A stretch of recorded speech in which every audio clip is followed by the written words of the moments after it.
ansiamos por ouvir a tua palavra. Presbítero Jairo, aleluia, de pé como nós estamos, nós vamos orar pela vida do nosso irmão, presbítero Jairo, que vai estar ministrando a palavra de Deus essa manhã. Abra o seu coração, o Senhor Jesus vai falar contigo. Senhor, eu quero te apresentar uma vez mais, ó Deus, o meu irmão, presbítero Jairo, que nesta manhã estará ministrando a palavra de Deus. Senhor, é a tua palavra, Jesus. Que a tua unção, que o teu Espírito, que já colocou a palavra no coração do teu filho, possa ministrar, ó Deus, aos nossos corações nesta manhã. E que a palavra de Deus venha com autoridade, venha com unção, venha com graça. Se o Senhor quiser, ó Deus, consolar, o Senhor consola. Se o Senhor quiser exortar, o Senhor exorta. Se o Senhor quiser, ó Deus, ensinar, nós estamos aqui ávidos para aprender. Senhor, se o Senhor quiser dar direção, é a tua palavra, nós vamos ouvir. Ó meu Deus, fala conosco. E eu sei que a tua palavra é poderosa para fazer tudo isso com a mesma palavra, ao mesmo tempo e no coração de cada um. Pai, usa o teu filho para a tua glória, em nome de Jesus. Amém, amém.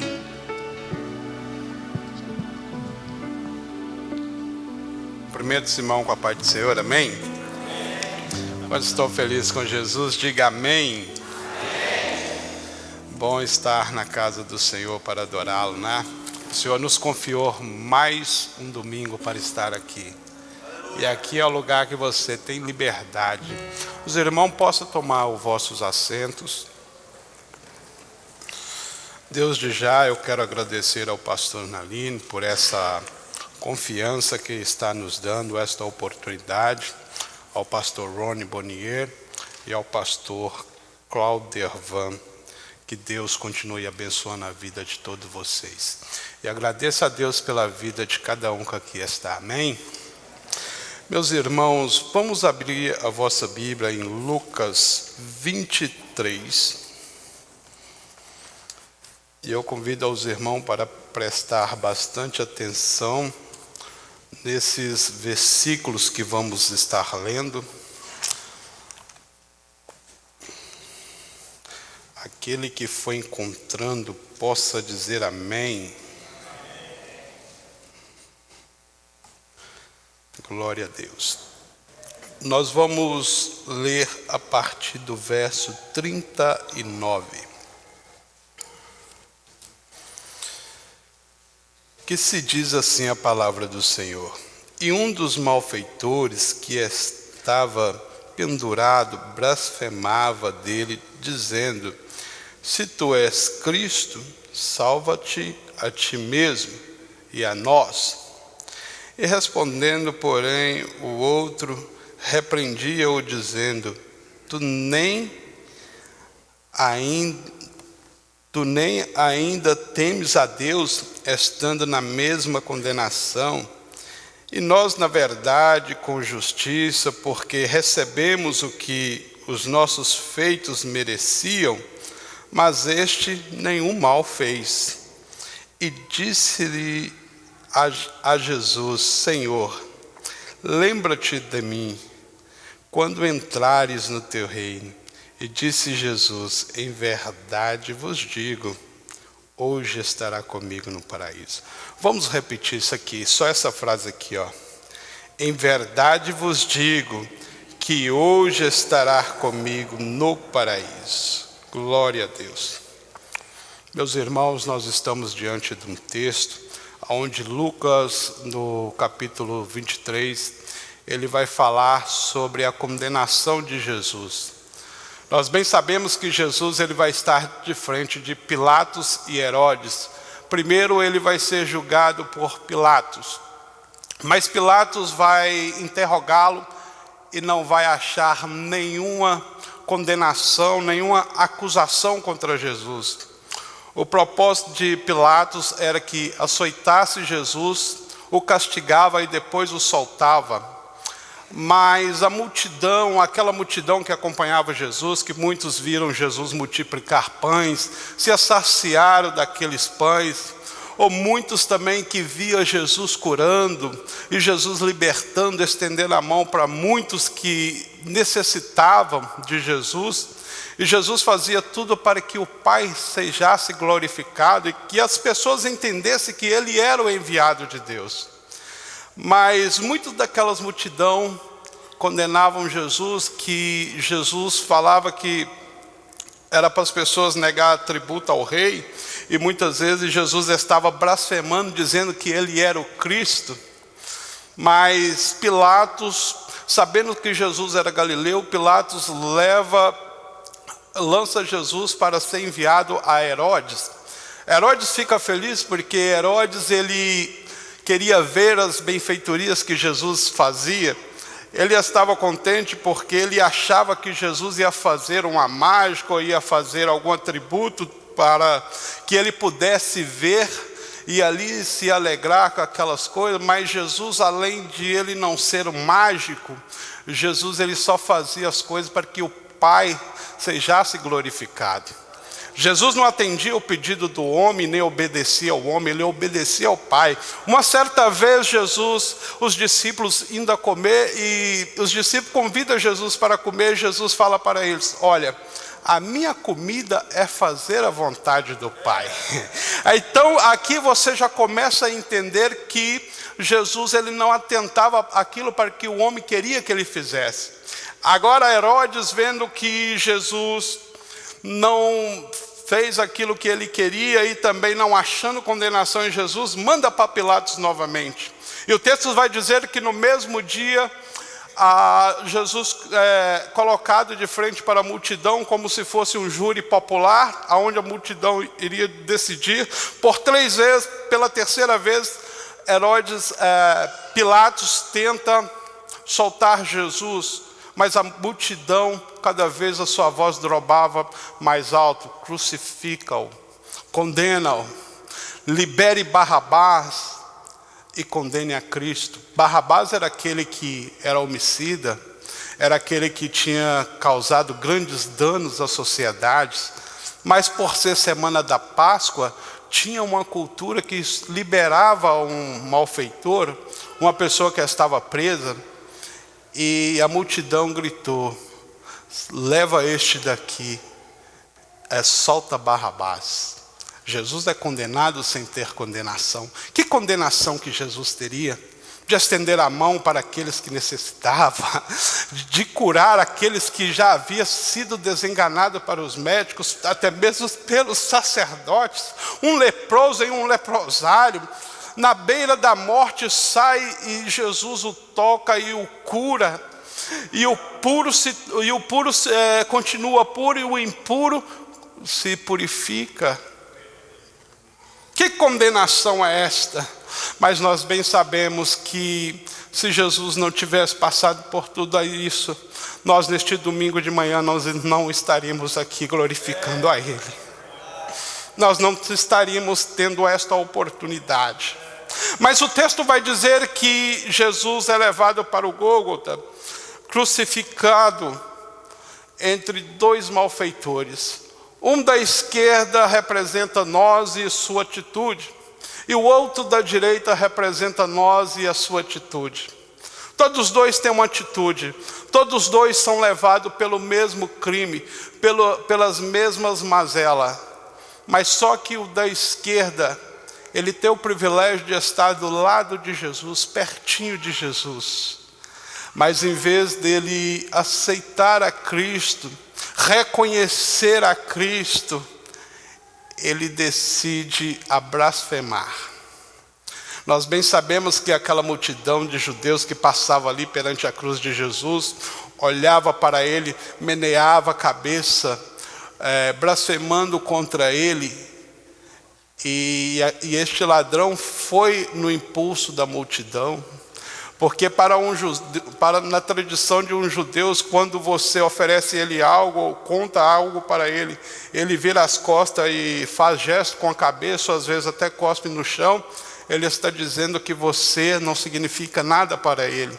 Era isso que eles estavam fazendo com Jesus. Mas o que eu acho engraçado, meus irmãos, que mesmo eles fazendo isso com Jesus, blasfemando contra Jesus, a única palavra que soou da dor de Jesus para aquelas pessoas era: Pai, perdoa eles. Pai, perdoa eles, eles não sabem o que fazem. Porque muitas vezes, meus irmãos, nós queremos viver um avivamento, mas nós não temos o coração aberto para perdoar quem nos persegue. Jesus, ele nos dá esse exemplo dizendo: Pai, perdoa eles. Os carrascos foram os primeiros a ser perdoados ali debaixo daquela cruz. Aqueles que blasfemavam foram os primeiros a ser perdoados debaixo daquela cruz.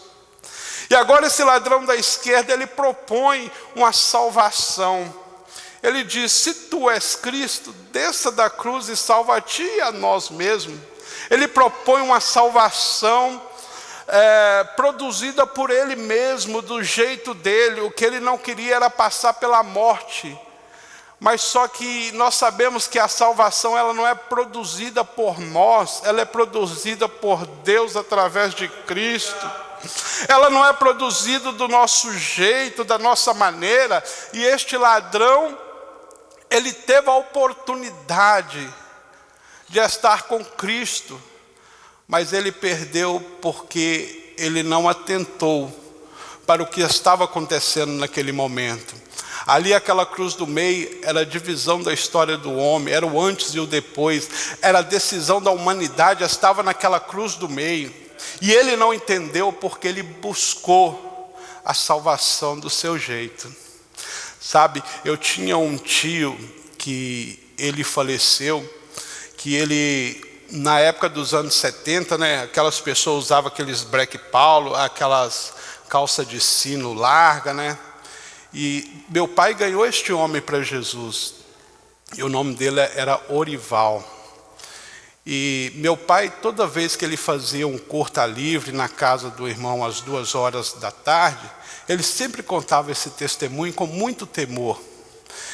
E meu pai ganha este homem para Jesus, e ele fica um tempo na nossa cidade, que na época era roça, e este homem vai para o Rio de Janeiro. Ir para o Rio de Janeiro naquela época era igual vir para os Estados Unidos. Era uma dificuldade muito grande para quem vivia na roça, ia em cima de caminhão, não tinha aqueles ônibus ainda, era só as cidades mais sofisticadas que tinham os ônibus para levar. E eu me acordo que ele vai para o Rio e se desvia no Rio. E ele regressa para visitar a família, e meu pai começa a pregar novamente para ele. E quando meu pai pregava para ele, ele fumando, ele jogava fumaça de cigarro para o alto e falava: Jair, quando eu ficar mais velho, eu vou servir a Deus, eu aceito Jesus novamente. Agora eu vou curtir a minha vida, eu estou na melhor fase, eu estou no Rio, lá tem muita coisa boa. Quando eu ficar mais velho, e eu vou e volto para a igreja, aceito Jesus de novo e vivo o meu restinho de vida. Ele também queria produzir uma salvação por si mesmo. Mas o meu pai, insistentemente pregando para ele, ele decide que não ia aceitar a Cristo novamente. E meu pai respeitou a sua decisão. E quando meu pai entra para dentro de casa, que ele estava pegando o caminho para ir embora, porque ele tinha que andar a pé até a próxima cidade, o Espírito Santo fala para o meu pai: eu vou ceifar a vida dele. E meu pai, mais uma vez, volta chorando, e começa a conversar com ele, fala de novo para ele, e não tem mais jeito, e ele não aceitou. E ele vai para o Rio, chega no Rio de Janeiro, ele começa a trabalhar no outro dia, um balão de oxigênio explode naquela obra, e vem um ferro, bate em sua testa e tira a sua vida. E meu pai conta isso com muito temor, porque foi questão de um dia, uma decisão tão simples, porque muita gente está perdendo a salvação por pouca coisa. Eu estava evangelizando um rapaz em Cape Cod, do meu trabalho, E eu evangelizando ele falando que aprendeu a tocar violão para cantar no louvor no interior de São Paulo. Ele é paulista. E ele falou que chegou aqui, ele se desviou e ele estava com o hábito de beber, com vício de fumar e muitas outras coisas. E eu perguntei para ele quanto que custa um cigarro, quanto que custa uma caixa de cerveja. Ele vira para mim e fala que é em torno de $14, $10 o cigarro. Eu falei para ele, a minha Bíblia diz que a tua alma vale mais do que o mundo inteiro. E eu falei para ele, você está colocando o que você tem mais de precioso no inferno por causa de $12, $14. Vem do jeito que está, porque é o mesmo Jesus que te salva, ele te liberta. E eu profetizei salvação na vida dele, eu falei, Jesus vai te salvar. E eu creio que Jesus vai salvar ele. Mas este homem da esquerda, ele além de querer produzir uma salvação para si mesmo, ele não abre os olhos para quem está no meio. Jesus era o salvador daquele homem se ele tivesse aceito. O erro dele é morrer sem ter reconhecido Cristo como seu salvador. Na mesma sentença, ali estava um Cristo que estava se fazendo maldito por ele. Porque nós bem sabemos que um pecador não poderia morrer por outro pecador. E Jesus se fez pecador para morrer por nós. O apóstolo Paulo vai falar em Gálatas 3, que ele... Deixa eu pegar aqui o versículo, Gálatas 3:13, que se diz assim, ó, Cristo nos resgatou da maldição da lei, fazendo-se maldito por nós. Está escrito, maldito todo aquele que for pendurado no madeiro.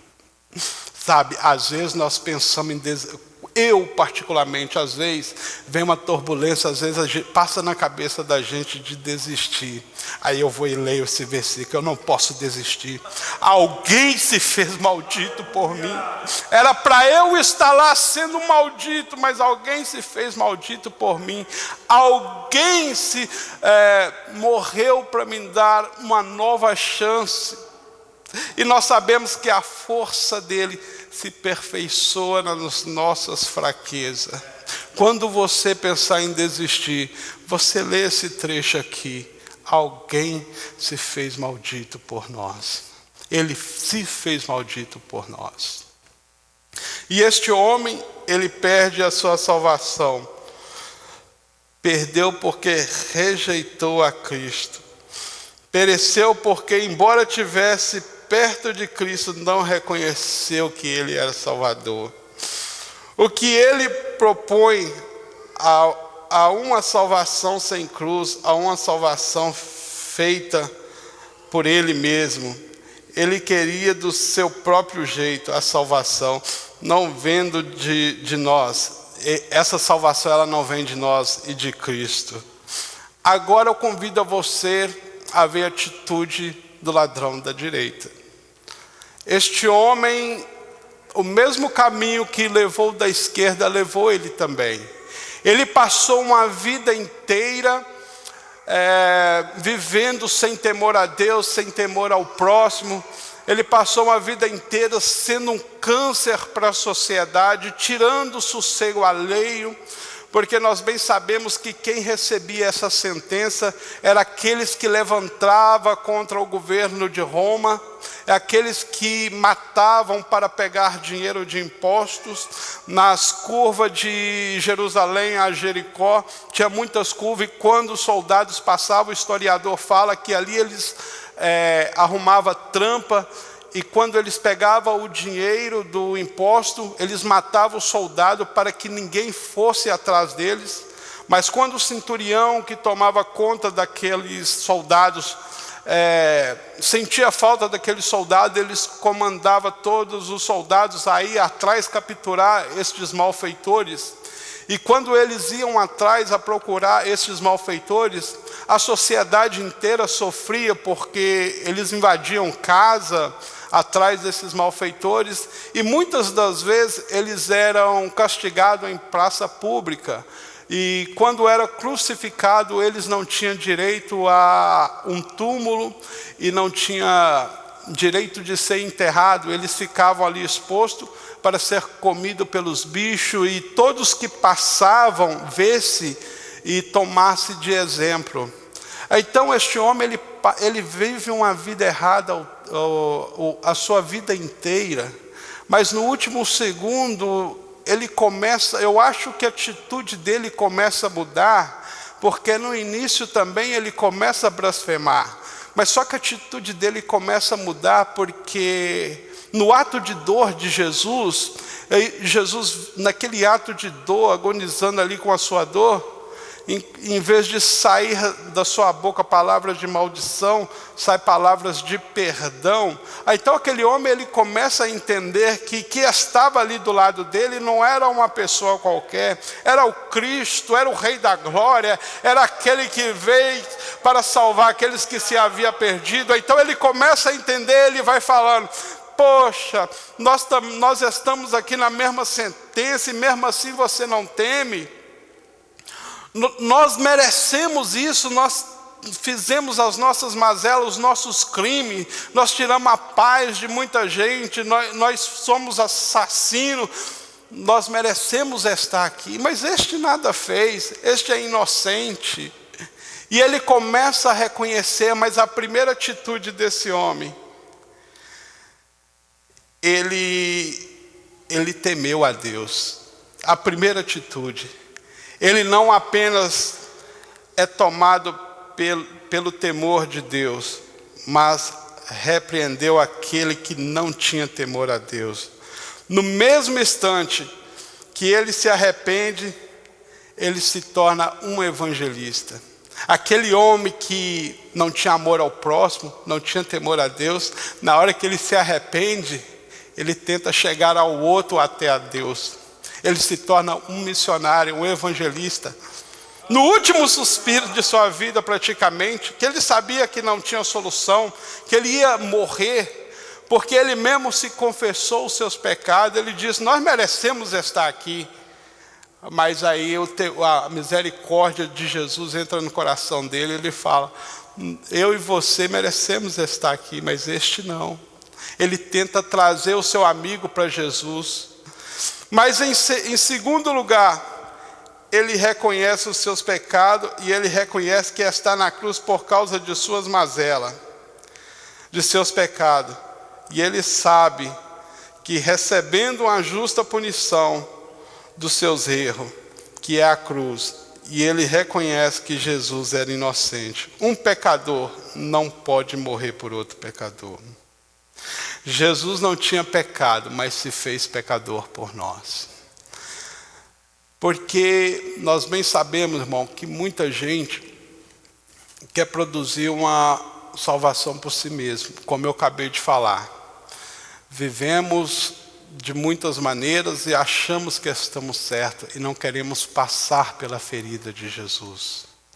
Jesus, ele se feriu por nós para que nós possamos ser ligados nele, como uma vara ligada na oliveira. A vara só vai dar fruto bom se for ligada em Jesus. Porque nós bem lemos lá em Êxodo, lá em Êxodo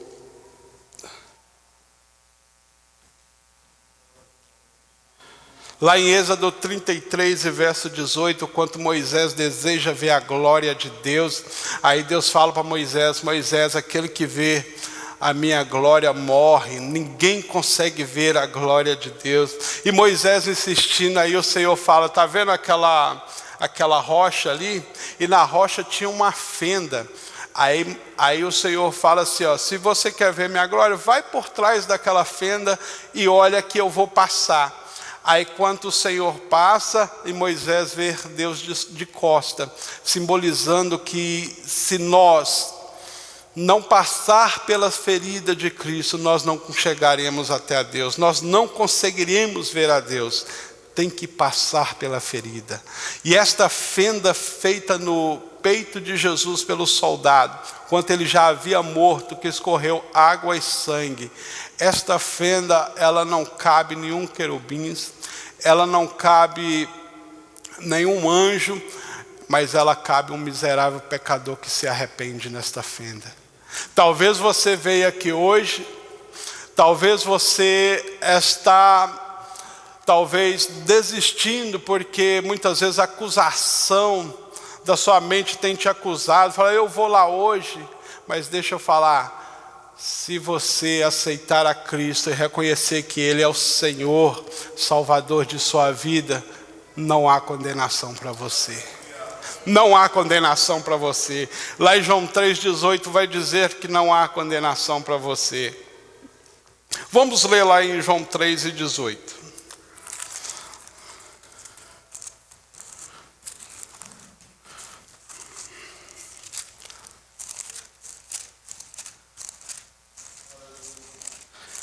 Vamos ver o que diz João 3,18. Se diz assim, quem crer nele não é condenado, mas quem não crê já está condenado. Portanto, não crer no nome do unigênito Filho de Deus. Se você crê nele, se você aceita ele, não há condenação para você. Ele não leva em tempo o seu tempo de ignorância, ele não leva. Ele faz nova vida para você. Você vai viver uma nova vida. O velho homem morre e o novo homem se ressurge através da glória de Cristo. Mas tem que passar pela ferida. Não tem salvação sem passar pela ferida. Aí este homem direito, ele vai falar para Jesus, Senhor, lembra-te de mim quando o Senhor entrares no teu reino. Ele reconhece que Jesus é o Rei da glória. Ele reconhece o reino de Jesus. Mesmo ele estando ali naquela cruz, ele fala de algo futuro. Ele começa a entender que Jesus é o Rei da glória, que Ele é o Salvador, que Ele é o Messias, que Ele é o Filho de Deus. Aí Jesus vai falar, ainda hoje, mas não é amanhã, é hoje, é já. Né?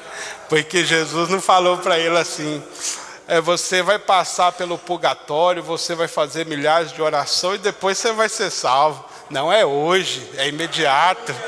Jesus não falou para ele assim, você vai para um quarto e vai se chicotear, vai se judiar de si mesmo para você alcançar a minha graça. Não, é hoje, é já. Jesus não falou para ele assim, você vai vir e vai encarnar 1 milhão de vezes, 1000 vezes para você chegar até a minha graça. Não, é hoje, é já. Jesus ele tem uma salvação imediata. Não é amanhã, não é depois, é hoje, é já, é agora, é no reino. Oh, aleluia. E talvez você veja aqui, acha que é só mais um culto e Jesus está dizendo é hoje. É já, é agora. Oh, aleluia. Eu também fui salvo um dia, meu irmão. Eu estou salvo, mas eu também estive lá e Ele me salvou e Ele falou, é hoje, é já. E eu tenho certeza da minha salvação. Eu nunca mais consegui ser aquele homem que eu era antes. Eu aceitei passar pela cruz. Eu era um homem terrível, brigador, viciado. O dia que eu não tinha um palavrão para falar, eu inventava um palavrão e falava. O dia que eu chegava em casa que não tinha uma briga, eu criava uma briga. Mas só que eu aceitei passar pela cruz. O velho homem ficou para trás e Jesus ressuscitou um novo homem. Eu ressuscitei com ele na cruz. E hoje eu posso dizer com grande valor e com grande emoção que o que ele fez na minha vida, eu sou grato até a eternidade que vou estar com ele. E lá eu vou estar agradecendo a ele. Porque tem coisa que só Jesus faz. O seu amigo não pode fazer por você, a sua mãe não pode fazer por você, o seu pai não pode fazer por você, mas Jesus pode fazer por você. Não importa o que você foi no passado, não importa a acusação que há contra você, mas se você passar pela cruz, nova criatura você é. Você passa a ser herdeiro do céu, você passa a ser príncipe do céu. Não tem salvação sem passar pela transformação da cruz. Antes de você passar pela cruz, você é uma pessoa pecadora. Você não tem temor a Deus. Mas quando você passa pela cruz, o Espírito Santo começa a fazer uma obra em você. Aí você muitas vezes achava que não conseguia perdoar. O Espírito Santo fala: você consegue, você passou pela cruz, Jesus te perdoou, então você também perdoa. Aqueles que se levantam contra você, que causa mal a você, e muitas vezes você é enfraquecido, você às vezes até quer desejar o mal, mas aí você dobra o joelho, o Espírito Santo fala: ora por ele, perdoa ele, porque Jesus te perdoou. Meus irmãos, nós precisamos entender que uma igreja, ela só caminha de pé, ela só anda de pé se ela tiver o perdão de Jesus e se ela for apta a perdoar. Não existe crescimento sem perdão, irmão. Não existe crescimento sem cruz, porque o que hoje nós vemos por aí é muito evangelho que são criados pelo homem, que não pregam a palavra cristocêntrica. Mas agora eu falo para você, louvado seja Deus por esta igreja, que Deus, do dia que eu cheguei aqui, Jesus tem me transformado através da palavra. Aqui tem a palavra que liberta. Esta igreja, louvado seja Deus. Eu não estou dizendo que outras igrejas não sejam, mas eu fui transformado aqui pelas palavras deste público, pelas palavras do encontro de homens, porque cada vez que a gente vem, uma palavra vem como uma bala perdida no nosso coração e ela aloja e não sai, meu irmão. Mata orgulho, mata soberba, mata tudo. Oh, aleluia. Louvado seja Deus. Mas este homem, ele reconhece que ele é o Rei da Glória. E ele reconhece que Jesus era o Salvador de sua vida. E este homem, de manhã, ele era inimigo do rei de César. Mas à noite ele era amigo de Deus. Olha o que o evangelho faz, né?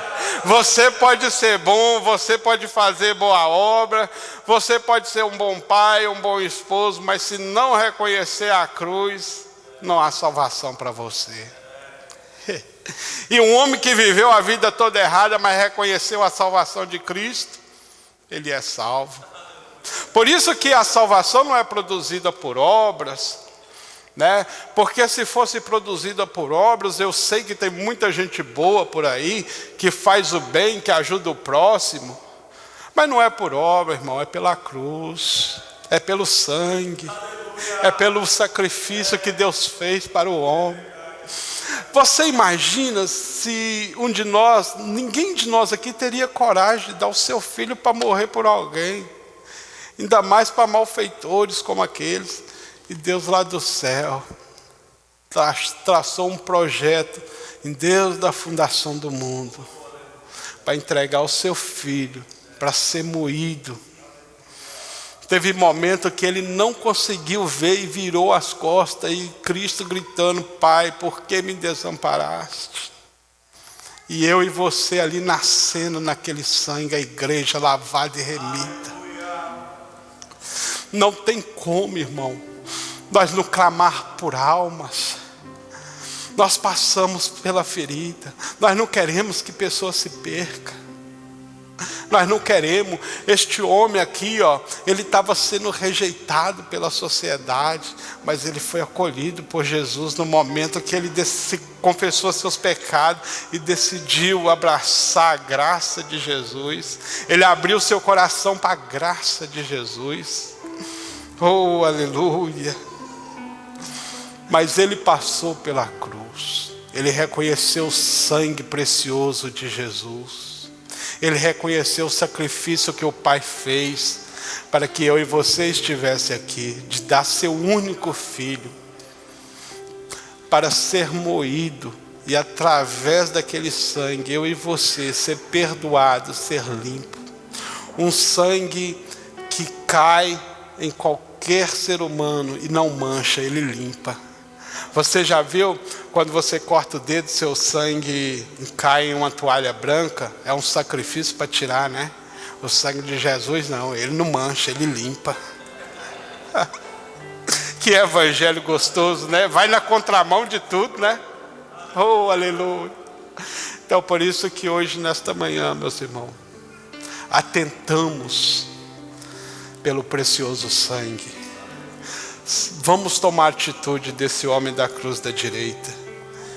Ao morrer, ele morreu sendo rejeitado pelas pessoas, mas ele foi recebido no céu como um príncipe. Louvado seja Deus por isso. E assim eu agradeço a oportunidade em nome de Jesus.